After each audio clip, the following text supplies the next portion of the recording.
tem uma cultura na produção agrícola que é fazer aquilo que está dando dinheiro no momento. Então a batata doce agora é a bola da vez. No campo, ela paga o preço no campo. A caixa de 25 kg de batata doce no campo, ela saiu de 20 e foi para 50, de um ano para o outro.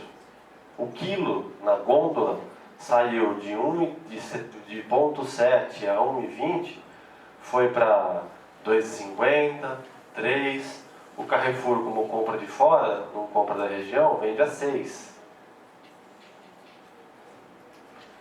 Isso acontecesse com o quê? Todo mundo quer plantar batata doce. Então assim, tem esses modismos, né? Esse tipo de coisa. Só que de forma geral, as pessoas não sabem, não conhecem o funcionamento do mercado de uma forma geral. O preço do milho não é interno, ele é balizado por mercado internacional, porque o milho é uma commodity, exporta. Soja, a mesma coisa. Algumas frutas, a mesma coisa. Tem interferência de frutas de outra região, que tem época de produção. A gente tinha muita manga aqui, mas é a manga do Nordeste, a manga da região de Jaboticabal, acabou com a manga daqui de Prudente. Por questão de competitividade. Tem algumas regiões que são mais competitivas na produção agropecuária do que outras. O que a gente precisa trabalhar aqui na região é trazer competitividade para a região, aproveitando as vantagens comparativas que a gente tem na região em relação à produção. Então, por que eu trouxe essa estrutura de fatores de produção? Porque em economia a gente tem duas coisas, vantagens comparativas e vantagens competitivas. Isso é muito usado em economia internacional. Um país tem uma vantagem comparativa em relação ao outro, os dois produzem a mesma coisa. Os dois produzem soja. Só que um país tem um conjunto de vantagens comparativas maior do que o outro. Então ele consegue produzir soja em maior quantidade e melhor qualidade, por questão de solo, clima e relevo. Em compensação, tem outras características que a gente cria naquela região, através de tecnologia, através de capacitação, que a gente dota a região, além das vantagens que ela tem em comparação com outra, a gente torna ela mais também competitiva, se as coisas se equivalessem. E é o que a gente precisa fazer na região. Então, a gente tem aqui uma estrutura fundiária nossa, ela é muito desequilibrada. O que é isso? É uma das poucas regiões do estado em que a gente tem uma grande quantidade de pequenos produtores, uma pequena quantidade de grandes produtores numa área muito grande e não tem o perfil médio. A gente não tem o perfil médio de produtores. Tem um contingente muito pequeno.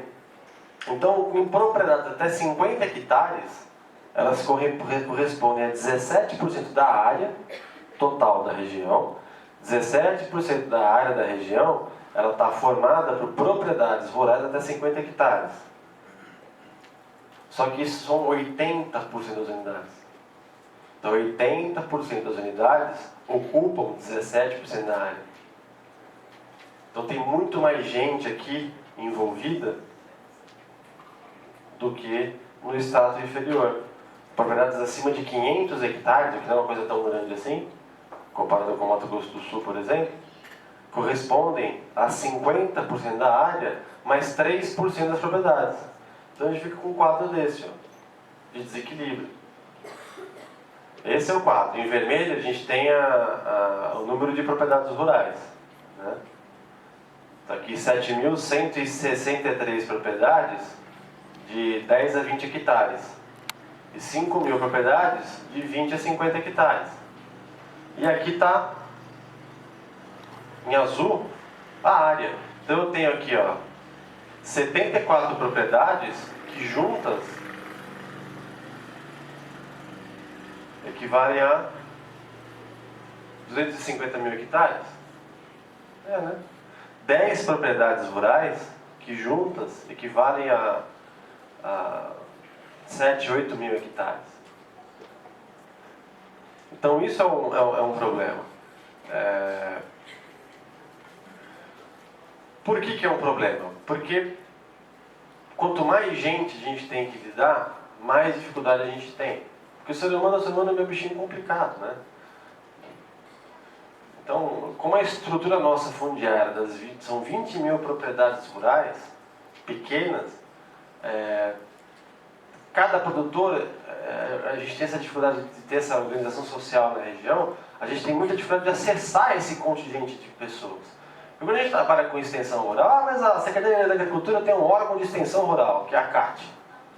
Bacana. Como é que você vai dar assistência técnica integral para 20 mil propriedades rurais? Isso é absolutamente impossível. Nem que você coloque 200 funcionários na CAT. Você não vai ter efetividade do ponto de 100%, vamos dar assistência, não dá.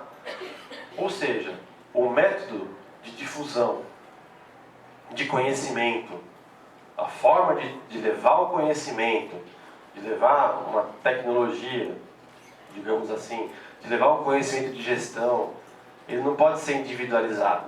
Ele tem que ser feito como? De forma, no mínimo, coletiva. Só que você trabalhar coletivamente essas populações, necessariamente a gente tem que passar pela organização social. Porque senão a gente capacita um grupo de pessoas que muitas vezes vão ter depois dificuldade a posteriori de botar em prática aquilo que está sendo feito. Porque não tem economia de escala. Outro conceito econômico. O que é economia de escala?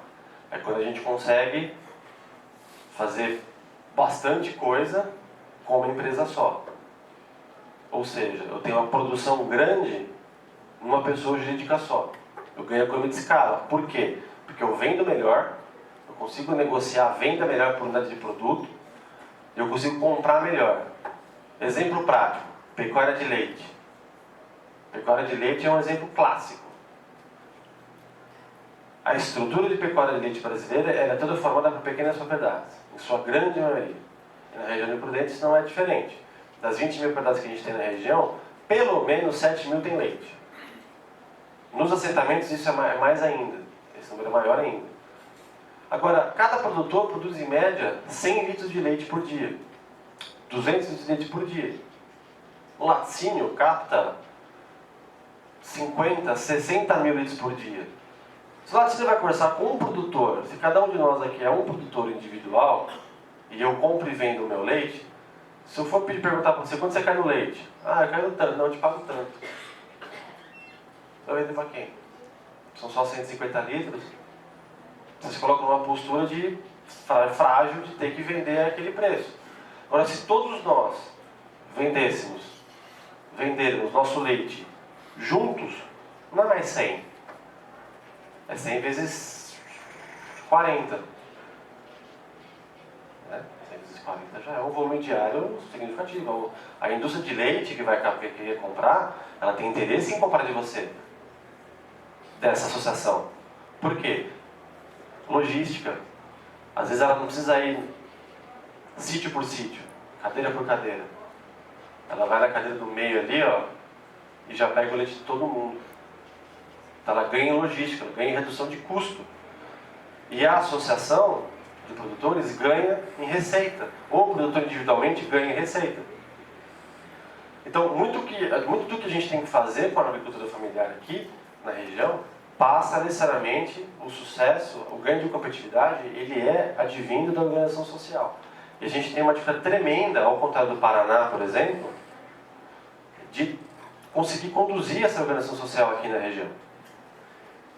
Perspectivas, oportunidades e possibilidades. Então, voltando para esse quadro, na produção agropecuária a gente tem uma série de atividades que são, a gente fala que são um pouco mais adequadas à pequena propriedade. Hortaliças, frutas, pecuária de leite, esse tipo de coisa. E outro conjunto de oportunidades, de atividades agropecuárias que a gente pode colocar em que a grande propriedade tem mais condição de trabalhar. Agricultura de commodities, muitas vezes, pecuária de corte, que também a carne bovina é uma commodity. Então, geralmente, todas as commodities, aquilo que tem o preço pautado pelo mercado internacional, que a gente chama, são atividades em que a economia de escala é muito importante. E as grandes propriedades têm mais aptidão, teoricamente, de executar. Ocorre que isso na teoria, porque na prática é tudo a mesma coisa. Na prática é tudo a mesma coisa. Por quê? Porque é possível Ó, nosso glorioso estagiário José Biscaino Neto dá a graça da presença atrasado, porque tem horário às 8 horas comigo, né? Pelo contrato. O senhor está atrasado, eu estou de olho em você desde as 7h30 da manhã, já você não estava aqui. Então, depois a gente conversa, mas está na reunião daí que a gente tem depois daqui, né? E se der a hora, você vai para lá, viu? Não vai, me espera aqui não. É sempre bom dar bronca pra todo mundo, porque passar vergonha é a melhor coisa de fazer o cara se ligar, né? Bronca, você vai ficar, não adianta, tem que fazer passar a vergonhinha, que aí nunca mais esquece, nunca mais atrasa, né, professor? Eu adoro fazer isso, dá uma brecha, é bola pro gol. Mas no fundo, a produção agropecuária, dependendo do que a gente for fazer, a gente consegue fazer as duas coisas ao mesmo tempo. O maior exemplo disso eu fui ver lá no Paraná, inclusive, lá perto de Foz do Iguaçu, que eu fui conhecer, uma região produtora de soja, em que em cada propriedade rural ali tem 15 alqueires, são 40 hectares no máximo. Produz soja e milho, produz direto o ano inteiro. O ano inteiro. Todos mecanizados, todos têm seus tratores. O seu trator, sua plantadeira e o seu pulverizador.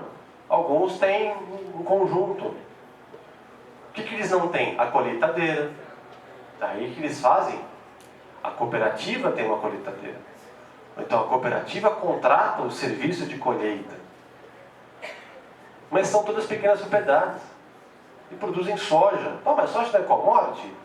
Mas soja não produz no Mato Grosso do Sul, lá, aquelas áreas extensas que a gente vê, que na mecanização, que está tudo... Sim, mas grande parte da soja e do milho ainda é produzido pela agricultura familiar nesses modelos de cooperativismo que lá funcionam de uma forma espetacular. Por quê?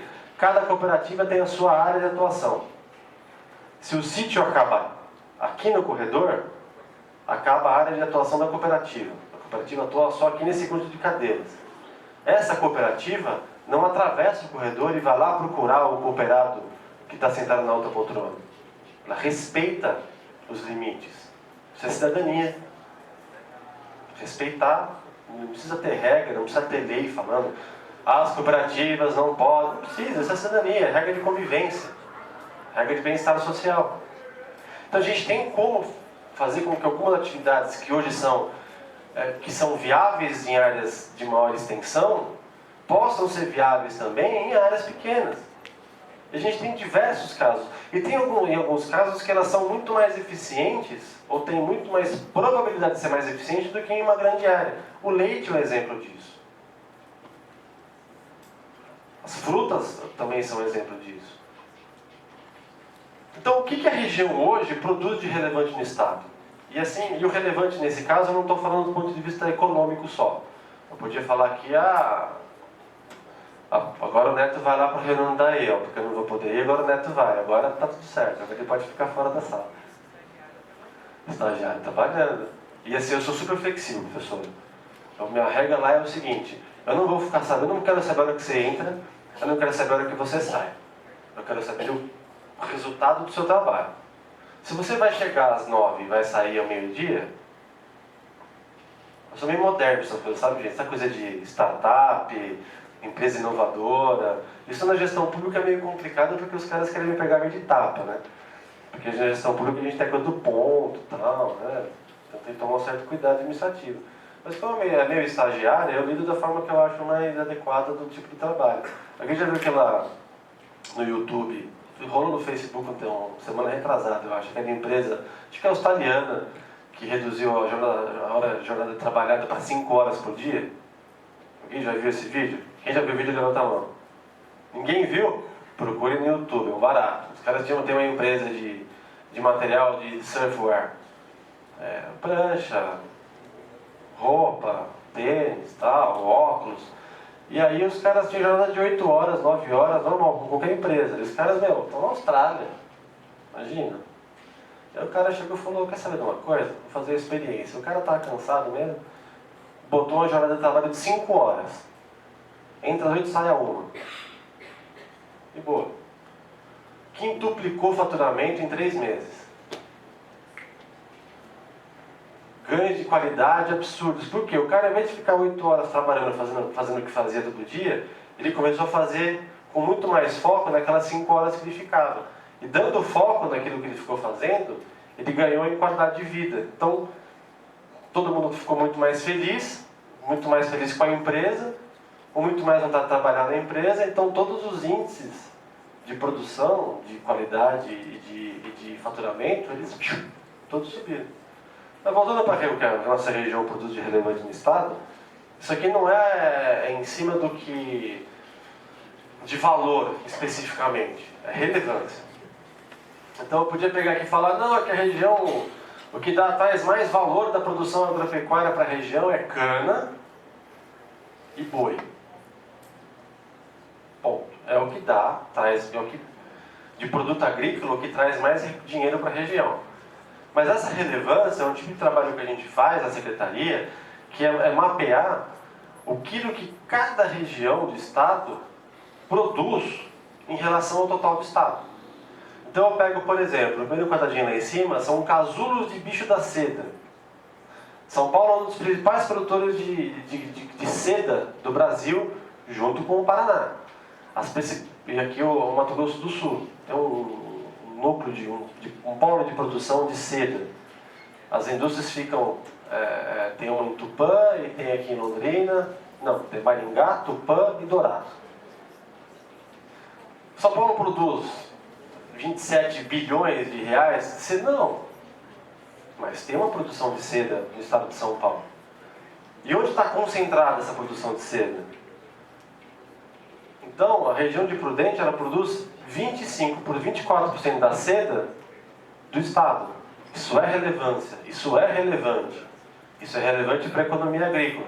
A economia agrícola paulista, ela é diversificada ao mesmo tempo que ela é especializada, o que é muito incomum nos outros estados do país. Então, a nossa economia agrícola é diversificada e também especializada. Nós somos bons em cana, nós somos bons em laranja, somos bons em leite, somos bons em carne bovina, somos bons em mandioca, somos bons em batata doce, somos bons em um monte de coisa, né? A agricultura de São Paulo não é só cana e boi, muito pelo contrário. A agricultura de São Paulo ela é um mosaico agrícola. A gente tem uma carteira de 78 produtos agrícolas que a gente produz em São Paulo com muita competitividade. E esse é um dos meus trabalhos de tese. Batata doce, a gente produz 24% da batata doce do estado. Já produziu 60%. Nós perdemos competitividade em relação a outros estados. Por quê? Doença, sanidade.